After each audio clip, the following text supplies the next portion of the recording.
Ladies and gentlemen, I've just witnessed something beautiful, something emotional, something slightly stressful, because it's FC Barcelona after all. Barcelona 4, Espanyol 1. And let me tell you right now, this wasn't just a win. This was a Ferran Torres apology video, a Lamine Yamal propaganda campaign, and a GAVI comeback masterclass. You might actually be winning the league. Someone please go check on Real Madrid. So the lineup drops, and I see Lamine Yamal starting, Pedri starting, and GAVI starting. And I'm like, wait, GAVI is back? Because this isn't just any player. This is a man who plays football like he's angry, he's caffeinated, and he's personally offended by the concept of losing. Meanwhile, Frenkie de Jong is back too, but he's on the bench. So now I'm thinking, oh, we have midfield control again. This might be serious. Kickoff, and immediately you can tell Barcelona are not here to play. They're here to dominate possession, cook Espanyol, and emotionally damage their fans. It starts with, guess who? Lamine Yamal! Of course it does.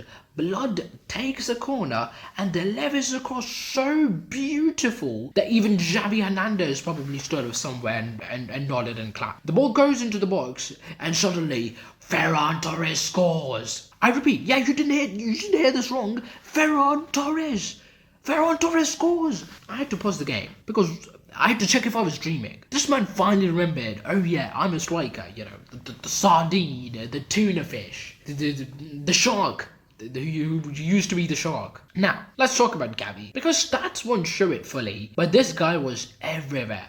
Pressing like a demon, he was winning duels, he was screaming at people, probably arguing with gravity itself. At one point, he wins the ball, he falls, he gets back up, and he wins it again. Like, bro, relax. This is what we missed. This is Barca's heartbeat. Because GAVI, he bleeds Blaugrana. And just when you think, okay, Ferran Torres scored once, that's enough for the next 3 years. No, it happens again. This time, Espanyol were building up and looking to go on an attack against Barcelona, but Kubasi, he made a very crucial tackle, and the second ball from that, it moves, it's like floating over GAVI's head, and he just barely, hits it on, and Lamine Yamal gets it, and he delivers a pin perfect Trivela pass, low grounded to Ferran Torres, who gets a very slight touch on the ball and he nets it home. I don't even know if he meant to do it or not, but it was a beautiful goal, a beautiful pass, a beautiful goal, and 2-0. At this point, I'm not even celebrating. I'm just confused. Quick mention, Pedri once again was moving like Iniesta's long lost twin. He was controlling tempo, he was dictating the play, he was making everything look easy. This midfield of Pedri, GAVI and Frenkie is actually illegal if we get to start it. Now, because this is Barcelona, we cannot just have a calm game. That is not allowed. Espanyol get one back out of nowhere. Defensive lapse, the same old thing. A long ball over the top and they get a 1v1 and then they score. Suddenly it's 2-1. And instantly every Barca fan has the same thought. Here we go again. Then we enter panic mode. There was some misplaced passes, there was some nervous defending, and I was questioning my life's choices. And I'm looking at the bench like, Hansi Flick, do something. Hansi Flick is just standing there like...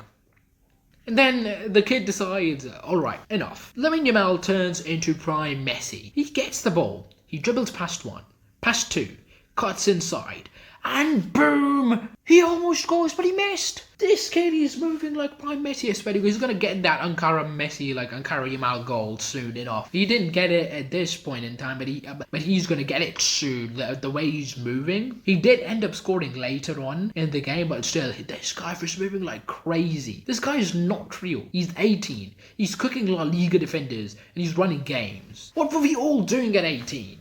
Exactly. He's younger than I am. Now, Barca calm down. Frenkie is controlling the tempo.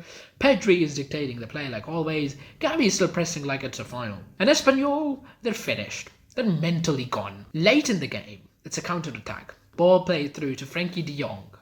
And he waits, and he waits, and he waits. I have no clue why no Espanyol defender even challenges Frenkie for the ball. And he waits for the rest of Barca players to crash into the box. And he originally plays a pass, that is originally meant for Pedri, I'm pretty sure. But Marcus Rashford, who missed a sitter earlier on, by the way, he literally missed a sitter earlier on, he somehow scores that ridiculous finish. He somehow scores that. It's like a crazy volley type thing. I don't even know how he scored that. I don't even know what to call it. 4-1. It's game over. Statement made. The league is loading. We're 9 points clear. This is exactly what we needed, you know, right before that big game versus Atletico Madrid away from home at the Wanda Metropolitano. Where we need to make a remontada in the Champions League quarterfinal second leg. This is just the kind of statement we needed. Let's pause, because this deserves respect. GAVI just came back from a serious injury and played like he never freaking left. Intensity, 10 out of 10. Pressing, 10 out of 10. Chaos, 100 out of 10. He changes everything. Energy, aggression, mentality. Barca with GAVI is different. Now, I do have to say this. Hansi Flick, why are Pedri playing 90? Yamal playing 90? Bro, they are children.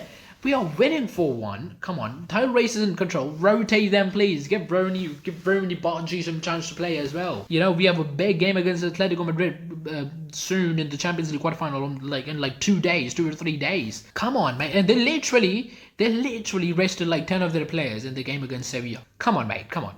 Rotate them, please. I beg of you, Hansi. Come on, we shouldn't have 100% intensity every game. Y'all's gonna get injured at this point. He's gonna have a recurring injury. Barca now are top of the league. They're 9 points clear. If this continues, you might actually see Real Madrid giving a guard of honor at Camp Nou. I will be there, no matter what. So, yeah. Barcelona 4-1 Espanyol. We had a Ferran Torres redemption arc. We had a Lamine Yamal generational performance after the previous few generational performances. I'm saying this is just average Yamal at this point. And Ferran Torres has come back in form just at the right time.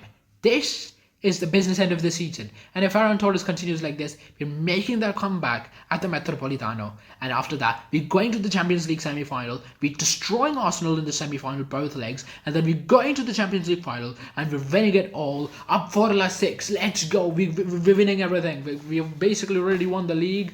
Okay, we won the Supercopa de España. Real Madrid is going to go trophyless for 2 years straight for the first time in 16 years, which is absolutely insane. We had a GAVI comeback masterclass. We had Frankie's control and Pedri's magic. This team is cooking. And for the first time in a while, I'm not even stressed. Okay, that's a lie. I'm always stressed. But still, we might actually come back against Atletico Madrid away from home. That was it for me, Potato Army. I hope you guys enjoyed. What do you guys think? Will Barcelona make that comeback against Atletico Madrid in the second leg of the Champions League quarterfinals?